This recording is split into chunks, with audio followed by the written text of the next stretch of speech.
situación de los niños centroamericanos, especialmente centroamericanos que han llegado a la frontera con Estados Unidos, es una situación tremendamente complicada.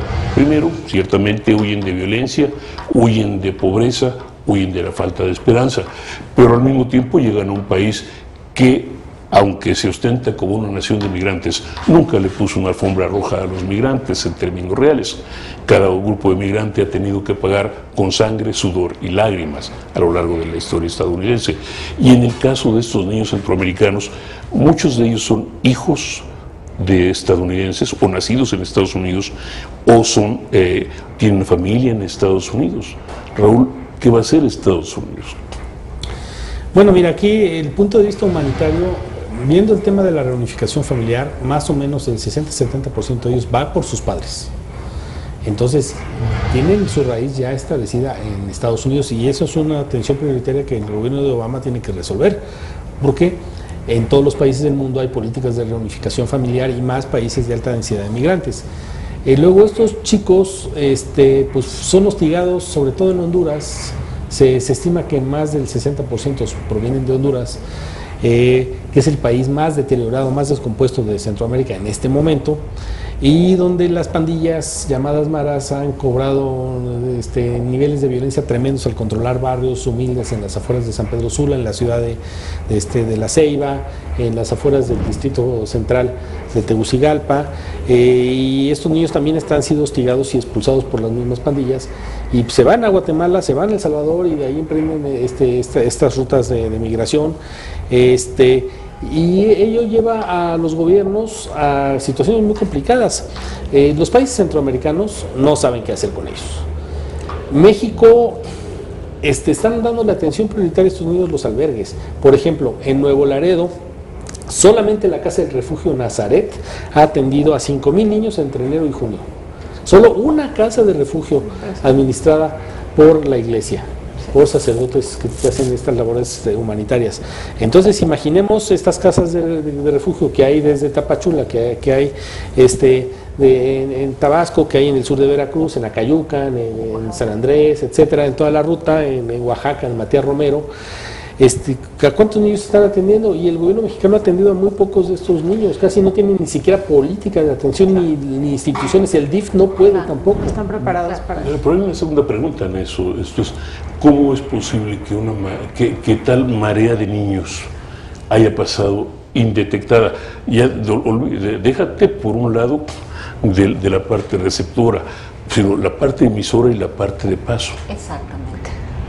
Esto es, si viajan en autobús, si viajan en trenes, pues se les ve, decíamos, no es que sean, no es que sean invisibles, ¿no? Claro. Por una parte, yo creo que es un factor estructural.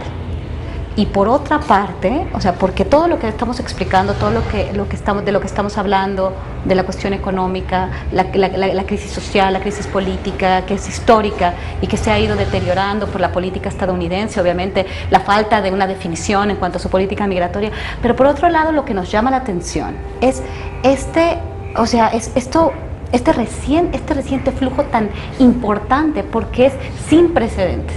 Por un lado tenemos todos estos fenómenos, la violencia, la delincuencia organizada, los problemas tan fuertes que se han presentado en los últimos años en Centroamérica.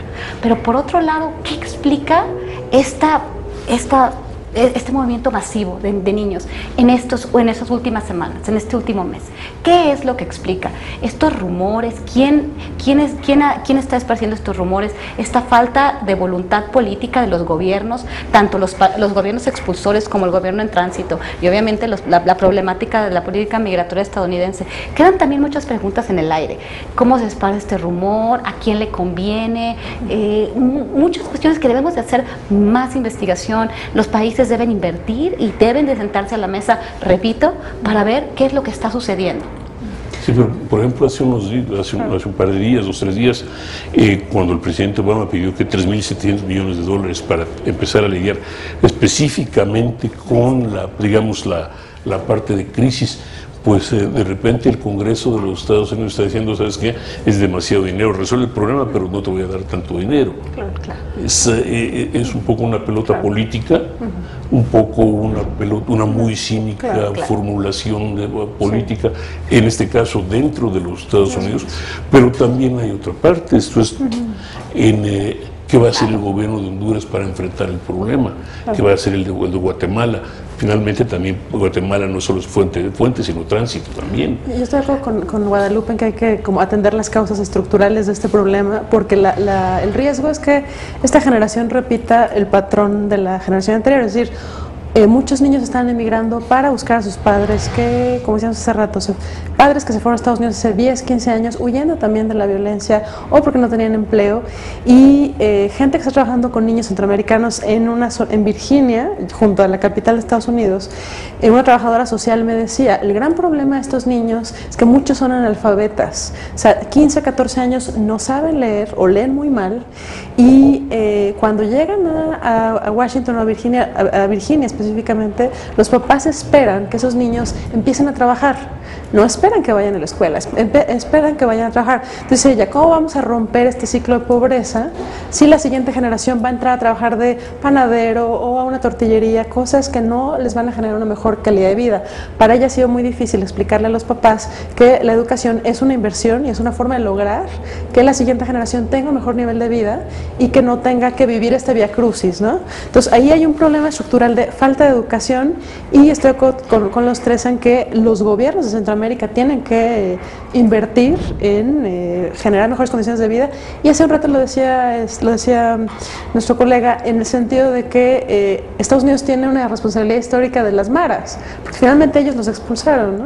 Sí, Estados Unidos expulsó a las maras cuando se firmaron los tratados de paz en los 90s. Regresaron un montón de criminales de cárceles principalmente californianas a El Salvador sin documentos, también a Guatemala y a Honduras, pero principalmente en ese momento fue a El Salvador, y ahí se crearon estas pandillas que fueron moviéndose por todo Centroamérica. Hay que tener en cuenta que hay paso libre de fronteras entre Honduras, El Salvador y Guatemala, no se necesita casi prácticamente ningún documento, con el documento nacional de identidad se cruza la frontera sin problemas. Entonces el movimiento de personas, criminales, etcétera, es totalmente libre, y ahí se combinó con los factores de ruptura de la cohesión social en los pueblos, las rupturas familiares, niños sin educación, cuidados por los abuelos, y los niños al final de cuentas quieren ir a ver el sueño americano donde viven los papás. Te invitamos a seguir cuestionando la información con los siguientes videos.